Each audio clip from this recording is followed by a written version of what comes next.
ঘাড় ব্যথা, যে কোনো ব্যথার মতোই ঘাড় ব্যথার অসংখ্য কারণ, কিন্তু স্পেসিফিক কারণগুলো শুধুমাত্র একজন চিকিৎসকই বলতে পারেন। রাইট। ঘাড় ব্যথার কারণগুলো কি কি? ধন্যবাদ। আসলে যেমন আমরা বলি মাথা থাকলে ব্যথা হবে, ঘাড় থাকলেও ব্যথা হবে। তো যত মানুষের ঘাড় আছে প্রত্যেকের কখনো কখনো ব্যথা হয়। হুম।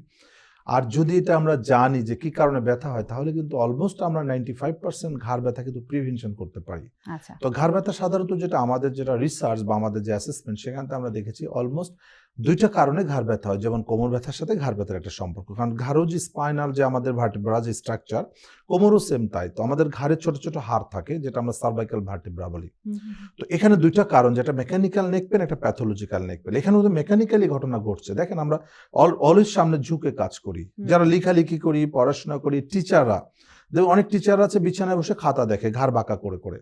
পরে কিছুদিন পর তাদের ঘাড় ব্যথা শুরু হয়ে যাচ্ছে। আস্তে, আস্তে হাত ঝিঁঝি করছে। হুম। যারা লং টাইম কম্পিউটারে কাজ করছে, অফিসে ল্যাপটপে ডেস্ক কাজ ওয়ার্ক করছে, করছে রাইট? বসে। ল্যাপটপে যারা লং টাইম কাজ করছে, কিছুদিন পর তাদের ঘাড় ব্যথা হচ্ছে, হাত ঝিঁঝি করছে, অনেকের মাথা ব্যথা হচ্ছে, অনেকের চেস্ট পেইন হচ্ছে। হুম। আসলে কেন হচ্ছে? এটা সার্ভাইকাল ডিসপ্রলাপস। এটাকে আমরা বলছি মেকানিক্যাল নেক পেইন। এছাড়া প্যাথোলজিক্যাল নেক পেইন হতে পারে, যেমন সার্ভাইকাল স্পাইনাল কর্ডেও কিন্তু টিউমার হতে পারে। টিউমার হতে পারে, স্পাইন টিবি হতে পারে, ক্যান্সার হতে পারে। আমরা অনেক রোগী পেয়ে থাকি স্পাইনাল কর্ডের টিউমার ঘাড়ে, হুম। ক্যান্সার, স্পাইনাল কর্ডের টিউমার। তো এই যে জিনিসগুলা, যেটা আমরা প্যাথোলজি বলছি, তো প্যাথোলজি ডিজিজের রোগীর সংখ্যা খুবই, খুবই কম।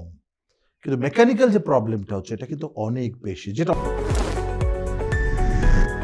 এসপি হাসপাতাল, আন্তর্জাতিক মানের পূর্ণাঙ্গ ব্যথা নিরাময় হাসপাতাল।